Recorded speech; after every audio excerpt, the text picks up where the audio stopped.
10 years ago I disappeared. Not a farewell, not even a note.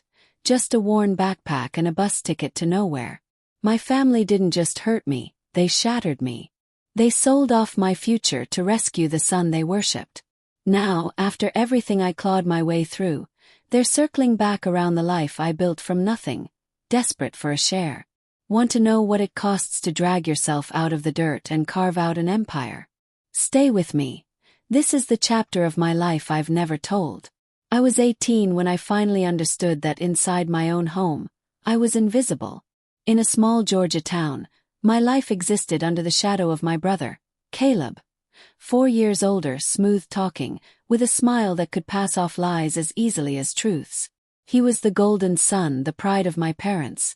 I was the quiet one, straight a student, scrubbing dishes at a smoky barbecue shack, pocketing wrinkled tips, and saving every dollar for college. To them, I was little more than background noise. When Caleb turned 15, Dad tossed him the keys to a brand new Jeep, grinning like he'd crowned a king. At that same age, I got his old bicycle, chain rusted and tires half flat. Caleb's soccer matches were treated like sacred pilgrimages, my parents cheering as if he was bound for greatness. My accomplishments earned me a half-hearted good job, before Dad's eyes went back to Caleb's Snapchat feed. It wasn't the gifts that cut the deepest, it was the double standard. Caleb could destroy everything in his path and walk away untouched. By middle school, he was already sliding downhill, skipping classes, sneaking beers, puffing clouds of vape smoke in the bathrooms. Mom waved it off as creative energy. Dad dismissed it as boys testing limits. Me. I left dishes in the sink once and lost my phone for 2 weeks. By high school, Caleb had turned into a full-blown disaster. He didn't just get caught tagging walls. He defaced the town library, plastering obscene words across it, then bragged about it online. My parents silenced it with a $12,000 check. Then came the infamous bonfire party while they were away. Cops showed up, a neighbor's shed burned to the ground, kids passed out in the yard. Another $18,000 gone. Caleb wasn't punished a single day. Meanwhile, I was breaking myself at work, reeking of smoke from late nights at the grill, counting sweaty tips, dreaming of an engineering degree. My aunt had left me $20,000 in a savings account. That money, along with scholarships, was my lifeline out. In April of my senior year, the acceptance letter arrived. Half scholarship, my name stamped on a future I had bled for. I came home wearing my grease-stained apron, clutching the letter like it was a ticket to freedom. In the kitchen, Mom, Dad, and Caleb were waiting.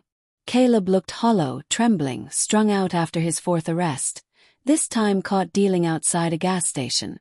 Dad's voice was gravel. "We need to talk." The lawyer wanted $24,000. They didn't have it. Then came the blow, my savings. Dad couldn't even meet my eyes when he said it. Mom whispered, "Just until we figure it out." Caleb muttered from the corner, "Come on, bro, you're smart, you'll make it back." Said no. My voice cracked, but I refused. Mom's face twisted. "How can you be so heartless? He's your brother." Dad just shrugged. "You'll figure out school. You always do." The next morning my account was empty. My future stolen. That afternoon, I told my counselor I wouldn't be going to college. I mumbled something about personal issues, and left before she could ask more. That night I packed a single bag. I had $2,800 hidden in cash. I left my house key on the counter and walked out. Caleb didn't even look up from his phone, only muttered, "Thanks, man." I didn't answer. I ended up in Miami. Not a dream, just survival. I slept in a beat-up hatchback that coughed and rattled whenever I turned the key.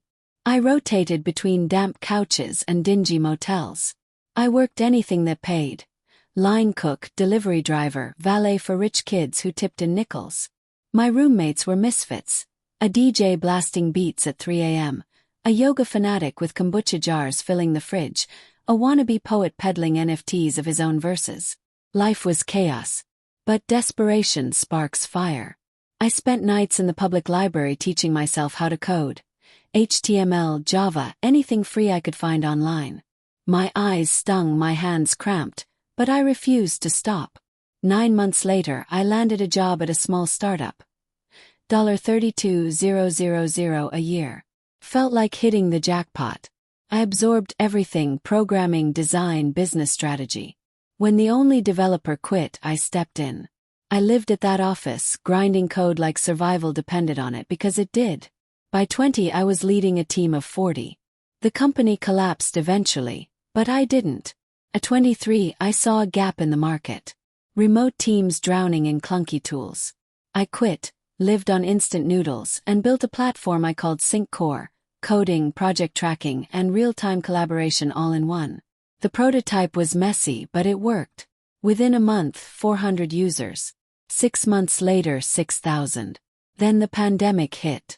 Remote work exploded. Sync Core took off, 250,000 users, millions in funding. By 27, my company was valued at $600 million. I was worth $300 million on paper. The kid who once slept in a car had built an empire. And then the past knocked on my door. My assistant told me my father was on the phone. After nearly a decade of silence, suddenly they remembered I existed. I ignored the calls. Mom, Dad, Caleb, they all tried. Then after Wired listed me in their 30 under 30, they showed up at my office. They looked worn out. Mom in a thrift store blouse. Dad limping from an accident. Caleb twitching like he'd crawled out of rehab. They gazed at my office like it was a different planet. "We're so proud of you," Mom whispered. I laughed, bitter. "Proud? You forgot I existed until a magazine reminded you." Dad claimed they had searched, hired someone for 3 months. My anger snapped. 3 months. You gave up on me faster than you ever saved Caleb. Then came the ask. $1 million. Hospital bills, mortgage, Caleb's latest arrest.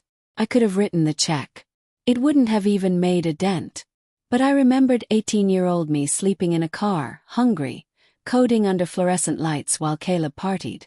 $20,000 had been my entire future, and they stole it without blinking. So I told them no. Mom cried, begging for forgiveness. "We love you. We made mistakes, but we love you." I told her I forgave them. But forgiveness doesn't mean putting money into the same hands that once robbed you. They left. Caleb's back in jail. Dad's losing the house. Mom still sends emails I never open. Cousins whisper I'm cruel.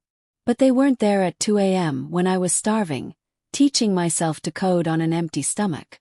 Now I live free. Free from their poison, free from their choices. My family isn't the one I was born into. It's the people who stood beside me when I had nothing.